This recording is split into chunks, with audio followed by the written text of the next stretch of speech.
الحمدلله خدای متعال توفیق داد.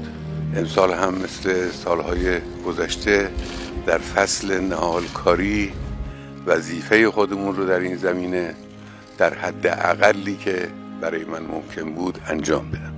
امسال مسئولین این شعار رو مطرح کردند که هر ایرانی 3 نهال بکاره. ما هم 3 نهال امروز کاشتیم مثل بقیه ایرانی ها. اگر چنانچه انشالله به عدد ملت ایران برای هر نفر 3 نهال کاشته بشه، این معناش این است که در طول 4 سال برنامه دولت در مورد ایجاد 1 میلیارد نهال تحقق پیدا خواهد کرد. یعنی سالی 250 میلیون که در طول 4 سال که از سال 1402 انشالله آغاز خواهد شد. این برنامه مهمی است.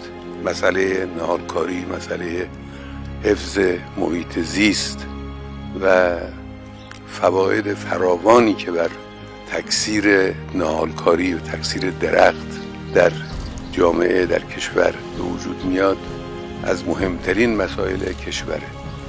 مخصوص ما هم نیست. کشورهای همسایه ما بعضی تا یه مقطع معینی 4 میلیارد بعضی 10 میلیارد برنامه ریزی کردن. حالا چقدر بتوانن بحث دیگری است، لکن ما میتوانیم. ما انشالله با کمک مردم میتوانیم در طول 4 سال از 1402 تا 4 سال انشالله میتوانیم 1 میلیارد نهال رو ایجاد کنیم. مردم در این زمینه همت به خرج خواهند داد انشالله به توفیق الهی.